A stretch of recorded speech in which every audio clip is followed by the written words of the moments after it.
On this episode of Glowing Up Asian, we talk to Prisca Bae, Chief Partnership Officer at the Asian American Foundation. Her glow up origin story starts in the Chicago suburb where she grew up after immigrating from South Korea. Today, she leads the effort to build corporate support for AAPI causes and increase representation in leadership roles, working with organizations like the Jeremy Lin Foundation and Legal Ways. The work she does at TAAF is part of a larger community effort that began with the Stop Asian Hate movement. Hey everyone, welcome to Glowing Up Asian, a podcast where we break down the stereotypes and expectations about what it means to thrive as an Asian in America. I'm Daisy Kong, and today I'm joined by Prisca Bae, who's the Chief Partnership Officer at the Asian American Foundation, a nonprofit best known by their initials, TAAF. If you're not familiar with TAAF, the organization was founded during the height of the Stop Asian Hate movement and caught people's attention when they raised a commitment of nearly $1.1 billion for the Asian American Pacific Islander community. I personally am a really big fan of the work that TAAF is doing, so I'm very excited to talk to you today. Thank you so much for having me, Daisy. It's so nice to be here. But before I get into TAAF and the work that you do there, I wanted to start by talking about your glow-up origin story.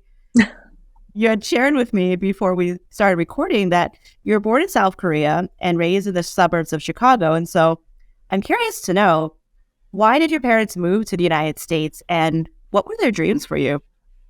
Oh my God. I'm afraid the story is very Asian American, which I kind of love. I have a very specific memory of when I was very little in Korea. I was teeny, and a cousin asking me, why are you going to America? And me telling him to go to school.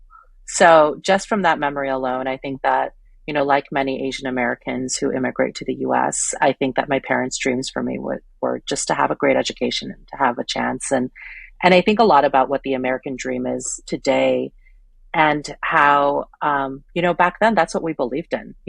I'm not so sure that dream is still available to a lot of people, but I feel very grateful that when we immigrated, many, many years ago, that was something that my parents had in mind and that was available to me. And that I do feel like, in some senses, we're achieving it. Did they have like a specific career that they were hoping you would go into as a stereotypical Asian parents do? My parents are so incredible. They actually, they finished high school in Korea, but they never went to college. And, in some ways they don't get to live the life that I get to live, where I think about what do I want to do with my life? What will make me happy every day? I think like many of our parents and our elders, like they just had to survive. They had to put food on the table. And so when I think what they wanted from me and my big brother, Peter, was they wanted security. They wanted to make sure that we, were safe. We had food, we had the comforts that they didn't have. When I was younger, I remember telling my father I would love to make movies because, as a kid who doesn't love movies. Right. And he told me that, I could be a lawyer and make movies as well. So I think from a very early age, I think my dad he sort of had a professional path in mind for me. And I was a studious kid. I got good grades. So I think that, he was probably hoping that I would just stay on that trajectory and maybe go to law school, which I ultimately did. So it sounds like you didn't really rebel against the whole path, but it doesn't sound like you continued being a lawyer now that you're at TAAF. Yeah. No, I think my rebellion was very safe rebellion. I think I used to tell my parents when I was little, used to tell my big brother all the time that everyone's, they should be lucky to have me in the family. I got good grades. I stayed out of trouble.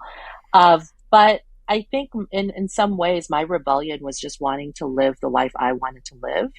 And fortunately, I think some of our dreams aligned. I think they wanted me to be happy. They wanted me to have a good job. But I think that what I wanted to do with my life and how I wanted to live my life was probably outside the realm of even dreaming or imagining. And they say that to me all the time, that I'm living a life that they never could have imagined. Wow. And it's really special when my mother, she likes to say to me all the time, like, do all the things that I couldn't do.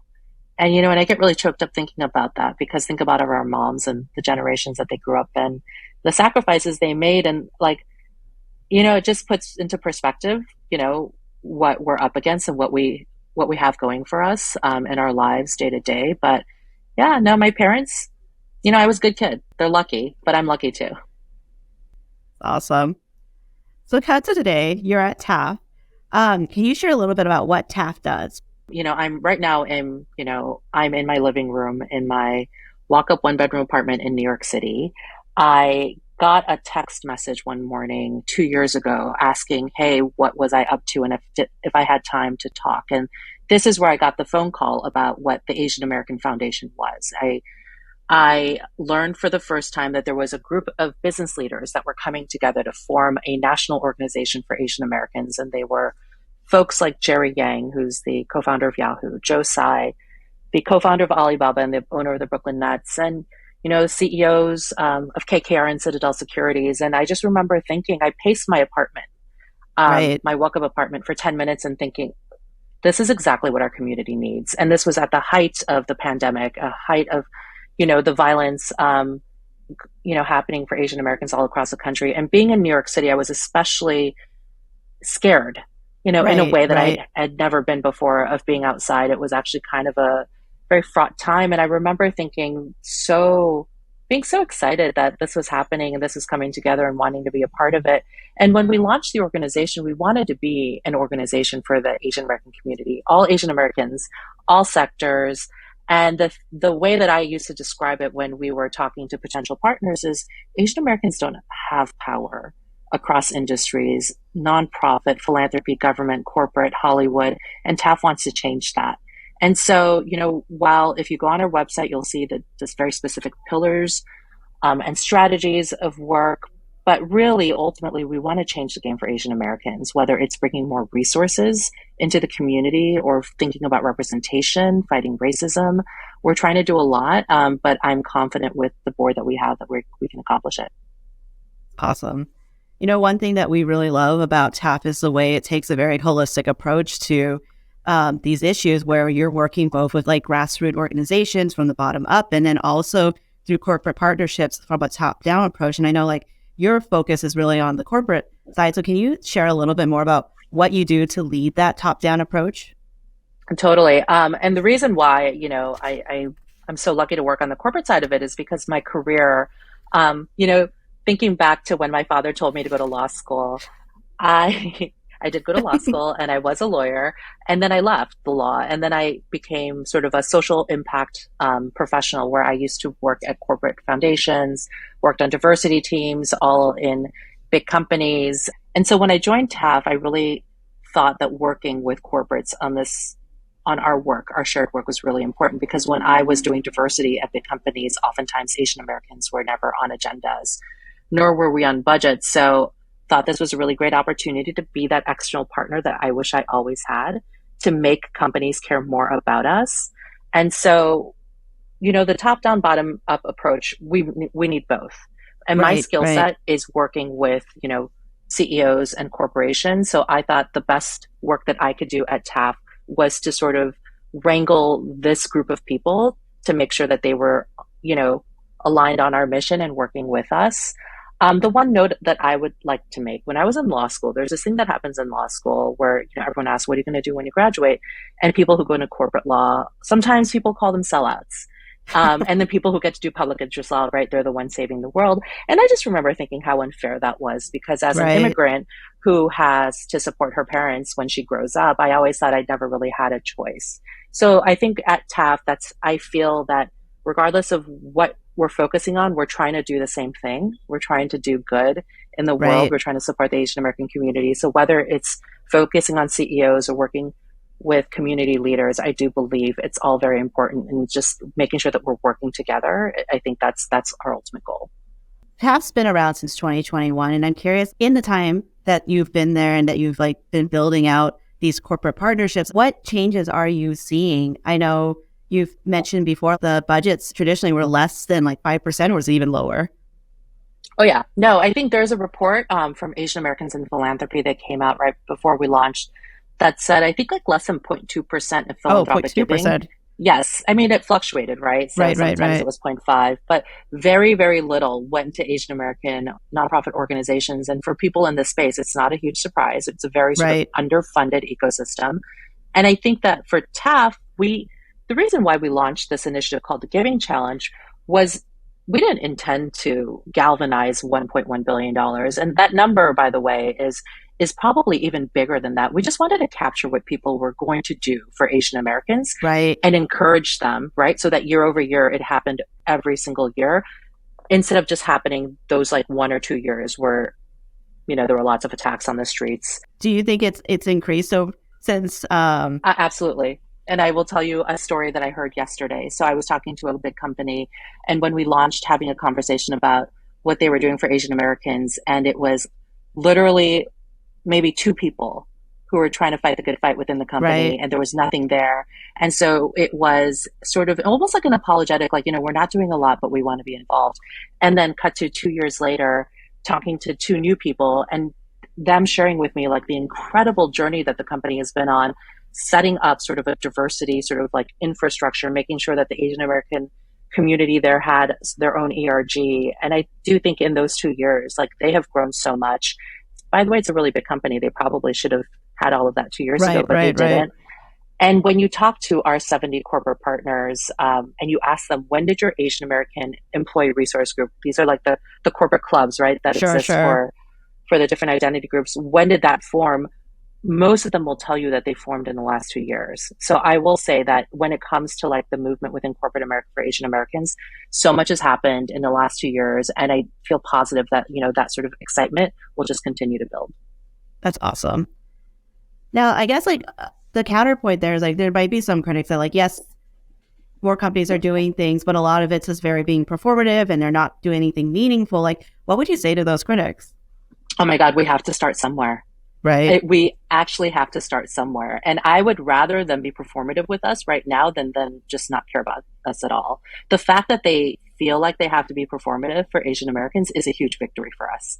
So we should be proud of that. And then, once we get in there, we go in there and we help them. I think my favorite thing is to work with companies and help them actually think about how this is good for business. To go back to the example that you shared, like there was a couple of people who were within the company trying to like spearhead Asian American support. I'm curious, like for Asians in leadership roles who are aiding that top-down approach, like within their organizations, to someone who says like, you guys are already really successful. Why do you want more? Like, how do you keep encouraging those who are trying within their organization and then to the people like, around them who may be like, why are you doing this? The sad thing is I'm actually hearing from some of our partners that they are getting that right now. There are actually just a couple of conversations I've had in the last 2 weeks where they were asked, why are you doing this? Like, isn't it time to stop? Like we did enough in the last 2 years. So I think, to those people, I want to be that partner that helps them stay in it because they have to be incentivized as well, right? So what we're doing as an organization is we're thinking about how to add value to their careers. So when we think about representation, right, how do we help them advance in their careers so that we have more Asian Americans in the C-suite and who become CEOs? Because I do think that more leaders we have across industries, the more incentive I think that those single Asian Americans in their companies have to actually do this work because the executives around them will see the value. I think the thing about TAAF that is unique is because of the way we were formed and who our founders are, I am finding it to be quite easy to bring along other companies because they see the value because of our founders. And so we want to use that for good. So basically, like you're getting more executive sponsors. We're looking for all the executive sponsors. They are very key. To people who, Asian Americans who may be not in leadership roles, but they want to support the cause. And I kind of want to expand a little bit on that thought, like, because there's a stereotype that Asian Americans are quiet and compliant. A lot of that started to unravel during the Stop Asian Hate movement, but for many of us, this is new.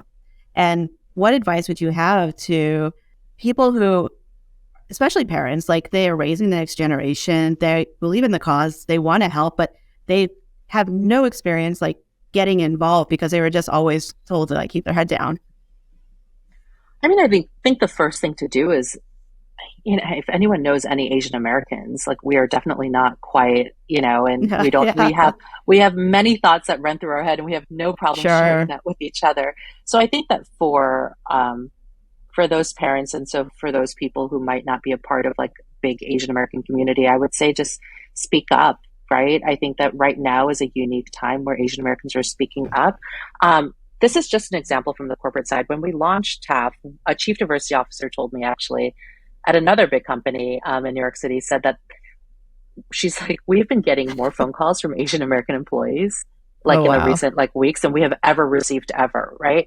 And to me, I love that. It means that our community is actually demanding the things that we should have been demanding for years. And I think that for those of us, throughout the country who might not know how to get involved, a large part of our work is education, like education in K through 12. We're trying to get Right. Asian American history in K through 12 in all public schools across the country. And so all of these parents, all of these kids, we all go to school. So even getting involved in that, where you're asking the teachers and your principals, like, hey, what are we teaching our kids when it comes to Asian American history? That is a very, easy way to get involved into this movement. And then there are, of course, many other things that they can do as well. And I think that, for every Asian American out there, even my parents, right? Like getting involved, voting, making sure that we are voting. That's probably the most important thing we can do, frankly.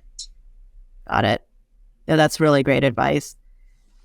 Now we're kind of late nearing the end of our conversation, so I kind of want to bring it back to growing up Asian, which for many of us meant like feeling a little split between two different cultures. And so I kind of wanted to ask, like, what was it like growing up Asian in the Chicago suburbs? Oh God. So what I love about being Asian, I think being an immigrant in this country, I think regardless of whether you're Asian or not, being an immigrant, that experience is very, I think, unifying. I think, for me, I had that, like, I was that kid reading the mail for her parents. I was embarrassed of the smell of kimchi when you open up the refrigerator, which is so sad and tragic. And if only little Prisca knew that, like, a few decades later, like all of her friends would have kimchi in their Right. refrigerators, whether or not they were Korean. So I think growing up, I had a very sort of like traditional, like I grew up in the suburbs of Chicago. I fortunately grew up in a very diverse community. So I didn't feel sort of like the racism that a lot of my, friends who grew up in like, majority white communities Right. grew up in. But, I remember being called a chink when I was a Oh, kid and wow. like having someone throw like Yeah. a snowball in my face while they did that. And so that's a very early memory that never leaves Yeah. me. But I do think that the world that we live in right now is so amazing and there's so much opportunity. I feel lucky that I was able to go to school in diverse communities. I came to New York City for college.